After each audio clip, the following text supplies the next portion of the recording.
আকাশবাণী খবর পড়ছে সুদীপ বসু। এখনকার বিশেষ বিশেষ খবর হলো, দেশের সমস্ত তেল শোধনাগারগুলি বর্তমানে পূর্ণ ক্ষমতায় কাজ করছে এবং দেশে অপরিশোধিত তেলের পর্যাপ্ত ভাণ্ডার মজুদ রয়েছে বলে কেন্দ্রীয় সরকার আজ জানিয়েছে। পশ্চিম এশিয়ায় সংঘর্ষ আজও অব্যাহত। আবুধাবিতে ব্যালিস্টিক ক্ষেপণাস্ত্রের ধ্বংসাবশেষ পড়ে প্রাণ হারিয়েছেন দুজন। রাষ্ট্রসংঘের মহাসচিব অ্যান্টনিও গুটেরেস অবিলম্বে পশ্চিম এশিয়ায় চলতি সংঘাতের অবসান চেয়ে নতুন করে কূটনৈতিক সমাধানের পক্ষে সওয়াল করেছেন। আসন্ন বিধানসভা নির্বাচনকে সামনে রেখে নির্বাচন কমিশন দেশজুড়ে নজরদারি আরো জোরদার করেছে। আজ রামনবমী, যথোচিত ধর্মীয় মর্যাদায় ভগবান শ্রীরামের আরাধনা চলেছে। শুভেচ্ছা জানিয়েছেন রাষ্ট্রপতি, উপরাষ্ট্রপতি, প্রধানমন্ত্রী। সাফ অনূর্ধ্ব-20 চ্যাম্পিয়নশিপে আজ চিরপ্রতিদ্বন্দ্বী পাকিস্তানকে 3-0 গোলে হারিয়ে দুর্দান্তভাবে অভিযান শুরু করেছে ভারত। আসছি বিস্তারিত খবরে। দেশের সমস্ত তেল শোধনাগারগুলি বর্তমানে পূর্ণ ক্ষমতায় কাজ করছে এবং দেশে অপরিশোধিত তেলের পর্যাপ্ত ভাণ্ডার মজুদ রয়েছে বলে কেন্দ্রীয় সরকার জানিয়েছে। পেট্রোলিয়াম ও প্রাকৃতিক গ্যাস মন্ত্রক আজ জানিয়েছে যে ভারতের কাছে বর্তমানে মোট 74 দিনের জ্বালানি মজুদ রাখার ক্ষমতা রয়েছে। এর মধ্যে অপরিশোধিত তেল, পেট্রোলিয়ামজাত পণ্য এবং ভূগর্ভস্থ গুহা বা ক্যাভার্নে সংরক্ষিত ভাণ্ডার মিলিয়ে বর্তমানে প্রায় 60 দিনের জ্বালানি ভারতের হাতে রয়েছে। মন্ত্রক আশ্বস্ত করেছে যে দেশ জুড়ে সমস্ত রিটেল আউটলেট বা পেট্রোল পাম্পগুলিতে স্বাভাবিক পরিষেবা বজায় রয়েছে। রান্নার গ্যাস বা এলপিজি সিলিন্ডার সরবরাহেও কোনো ঘাটতি নেই। বন্দর, জাহাজ চলাচল, জলপথ মন্ত্রক সামুদ্রিক বাণিজ্য জারি রাখার পাশাপাশি ভারতীয় নাবিকদের নিরাপত্তা বজায় রাখতে পরিস্থিতির উপর কড়া নজর রাখছে। সরকারি তথ্য অনুযায়ী গত 24 ঘন্টায় ভারতীয় পতাকাবাহী জাহাজগুলি কোনো অপ্রীতিকর ঘটনার সম্মুখীন হয়নি। এই অঞ্চলে থাকা সমস্ত ভারতীয় নাবিক সুরক্ষিত রয়েছেন। জাহাজ চলাচল মহানির্দেশালয়ের তৎপরতায় এ পর্যন্ত 674 জন ভারতীয় নাবিককে নিরাপদে দেশে ফিরিয়ে আনা সম্ভব হয়েছে। অন্যদিকে বিদেশ মন্ত্রক জানিয়েছে যে উপসাগরীয় এবং পশ্চিম এশিয়া অঞ্চলের পরিস্থিতির উপর সরকার লাগাতার নজর রাখছে। সেখানে থাকা ভারতীয় মিশনগুলি প্রবাসী ভারতীয়দের সঙ্গে নিয়মিত যোগাযোগ রক্ষা করে চলেছে। সোশ্যাল মিডিয়ায় পেট্রোল ও ডিজেলের সংকট নিয়ে ছড়িয়ে পড়া একটি বিভ্রান্তিকর পোস্টের সত্যতা আজ খারিজ করেছে কেন্দ্রীয় সরকার। প্রেস ইনফরমেশন ব্যুরো বা পিআইবির ফ্যাক্ট চেক ইউনিট এক বিবৃতিতে জানিয়েছে যে কেন্দ্রীয় পেট্রোলিয়াম মন্ত্রক দেশ জুড়ে মাত্র 2 দিনের পেট্রোল মজুদ থাকার কোনো ঘোষণা করেছে বলে যে দাবি করা হচ্ছে তা সম্পূর্ণ ভিত্তিহীন ও ভুয়ো। সরকার স্পষ্ট করে জানিয়েছে পেট্রোলিয়াম মন্ত্রকের পক্ষ থেকে এমন কোনো আশঙ্কার কথা জানানো হয়নি। পশ্চিম এশিয়ার বর্তমান অস্থিরতা সত্ত্বেও প্রধানমন্ত্রীর নেতৃত্বে ভারতের অর্থনীতি অত্যন্ত শক্তিশালী অবস্থানে রয়েছে বলে আজ মন্তব্য করেছেন কেন্দ্রীয় সংসদীয় বিষয়ক মন্ত্রী কিরেন রিজিজু। নতুন দিল্লিতে একটি বেসরকারি সংবাদ মাধ্যমের অনুষ্ঠানে তিনি বলেন যে জ্বালানির জন্য ভারত অন্য দেশের উপর নির্ভরশীল হওয়া সত্ত্বেও বর্তমান জ্বালানি সংকট অত্যন্ত দক্ষতার সঙ্গে মোকাবিলা করছে।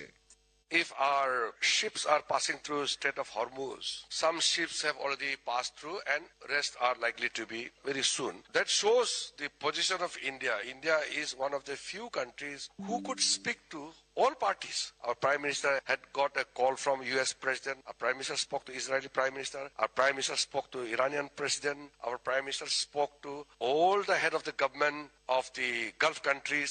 India is today sitting in a very comfortable situation despite challenging atmosphere. It is because of a decisive, very matured leadership. এদিকে ইরানের বিদেশমন্ত্রী সৈয়দ আব্বাস আরাঘাচি জানিয়েছেন যে হরমুজ প্রণালী দিয়ে ভারত, চীন ও রাশিয়ার মতো বন্ধু প্রতিম দেশগুলোর বাণিজ্যিক জাহাজ চলাচলে অনুমতি দেওয়া হয়েছে। পারস্য উপসাগর এবং ওমান উপসাগরের মধ্যবর্তী এই গুরুত্বপূর্ণ জলপথটি দিয়ে বিশ্বের মোট তেল ও তরলীকৃত প্রাকৃতিক গ্যাস বা এলএনজি প্রায় 20% পরিবহন করা হয়। সম্প্রতি ইরান এই প্রণালীটি অবরোধ করায় বিশ্ববাজারে তেল ও গ্যাসের দাম এক লাফে অনেকটাই বেড়েছে। মার্কিন রাষ্ট্রপতি ডোনাল্ড ট্রাম্প সতর্ক করে দিয়ে বলেছেন যে এই জলপথটি পুরোপুরি খুলে না দিলে ইরানকে ভয়াবহ পরিণতির সম্মুখীন হতে হবে।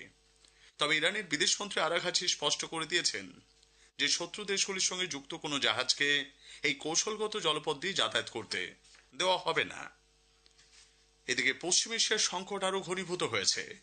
ইসরায়েলের প্রতিরক্ষামন্ত্রী ইসরায়েল কার্টস আজ দাবি করেছেন যে গতরাতে তাদের সামরিক অভিযানে ইরানের ইসলামিক রেভলিউশনারি গার্ড কোর আইআরজিসির নৌবাহিনীর প্রধান আলী রেজা তাংসিরি নিহত হয়েছেন। এক ভিডিও বিবৃতিতে তিনি জানান যে এই হামলায় তাংসিরির পাশাপাশি ইরানের আরও বেশ কয়েকজন উচ্চপদস্থ নৌ আধিকারিক প্রাণ হারিয়েছেন। সংযুক্ত আরব আমিরাতের আবুধাবিতে আজ ব্যালিস্টিক ক্ষেপণাস্ত্রের ধ্বংসাবশেষ পড়ে 2 জন প্রাণ হারিয়েছেন, আহত 3 জন। কয়েকটি গাড়িও ক্ষতিগ্রস্ত হয়েছে। কর্তৃপক্ষ জানিয়েছে উদ্ধারকারী দল দ্রুত ঘটনাস্থলে পৌঁছে আহতদের চিকিৎসার জন্য নিয়ে যায়।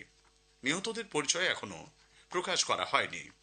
এদিকে কৃষ্ণ সাগরে বসফরাস প্রণালীর কাছে তুরস্কের একটি তেলবাহী জাহাজে ড্রোন হামলা চালানো হয়েছে।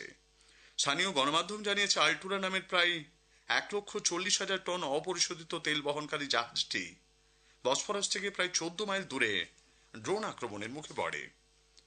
রাষ্ট্রসংঘের মহাসচিব অ্যান্টনিও গুটেরেস অবিলম্বে পশ্চিম এশিয়ার চলতি সংঘাতের অবসান চেয়ে নতুন করে কূটনৈতিক সমাধানের পক্ষে সওয়াল করেছেন।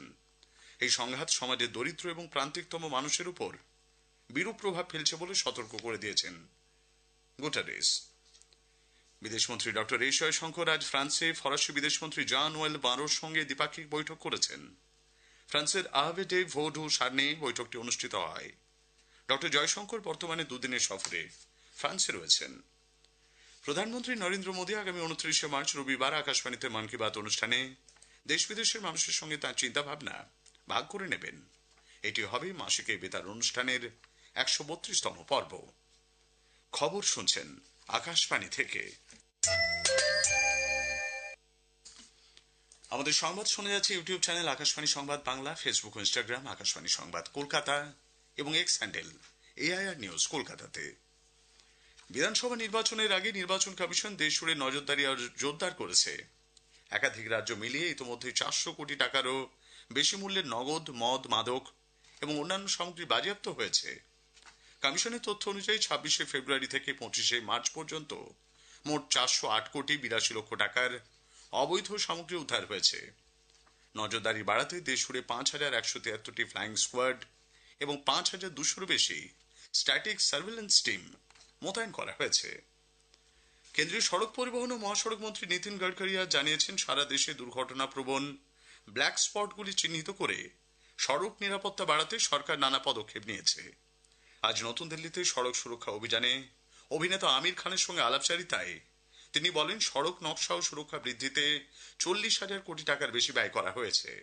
रोड इंजीनियरिंग में काफी कमियां थी, हम लोग उसको पूरी तरह सुधार कर रहे हैं और जो अनेक एक्सीडेंट होते हैं उसको हम ब्लैक स्पॉट कहते हैं और हमने वो आइडेंटिफाई किए और अभी हमने 40,000 करोड़ रुपए इसके ऊपर खर्चा किए हैं। जो लैंडस्लाइड्स होती है जैसे हिमालयन टेरेन में उत्तराखंड, हिमाचल या कश्मीर में, वहां हमने 350 ऐसे स्पॉट आइडेंटिफाई किए।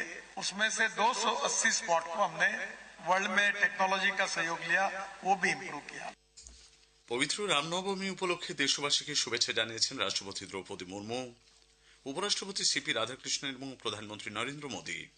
এক বার্তায় রাষ্ট্রপতি বলেছেন যে ভগবান শ্রীরামের জীবন আমাদের সত্য, ন্যায় বিচার এবং পুণ্যের পথে চলার প্রেরণা দেয়। তিনি দেশবাসীকে শ্রীরামের আদর্শ নিজেদের জীবনে গ্রহণ এবং চিন্তায় ও কর্মে দেশ সেবার সংকল্প নেওয়ার আহ্বান জানান। একইভাবে উপরাষ্ট্রপতি সিপি রাধাকৃষ্ণন ভগবান রামকে ধৈর্য, ত্যাগ এবং ন্যায়ের প্রতীক হিসেবে বর্ণনা করেছেন। প্রধানমন্ত্রী নরেন্দ্র মোদী সামাজিক যোগাযোগ মাধ্যমে একটি ভিডিও শেয়ার করে বলেন যে মর্যাদা পুরুষোত্তম শ্রীরামের ত্যাগ ও সংযমে ভরা জীবন প্রতিটি প্রতিকূল পরিস্থিতির মোকাবিলার শক্তি যোগায়।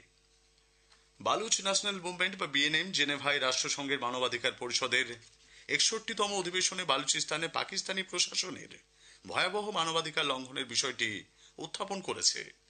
সংগঠনের চেয়ারম্যান নাসিম বালুচ অধিবেশনে ভাষণ দেওয়ার সময় অভিযোগ করেন যে বালুচিস্তান জুড়ে বিচার বহির্ভূত হত্যাকাণ্ড, বলপূর্বক আটক এবং অবর্ণনীয় অত্যাচার চালাচ্ছে পাক প্রশাসন। দক্ষিণ এশীয় ফুটবল ফেডারেশন বা সাফ অনূর্ধ্ব-20 চ্যাম্পিয়নশিপে আজ চিরপ্রতিদ্বন্দ্বী পাকিস্তানকে 3-0 গোলে হারিয়ে দুর্দান্তভাবে অভিযান শুরু করেছে ভারত।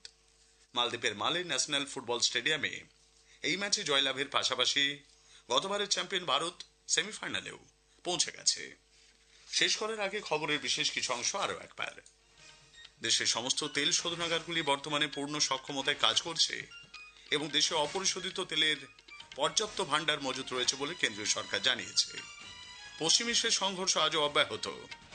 রাষ্ট্রসংঘের মহাসচিব অ্যান্টনিও গুটেরেস পশ্চিম এশিয়ায় চলতি সংঘাতের অবসান চেয়ে কূটনৈতিক সমাধানের পক্ষে সওয়াল করেছেন। খবর শেষ হলো।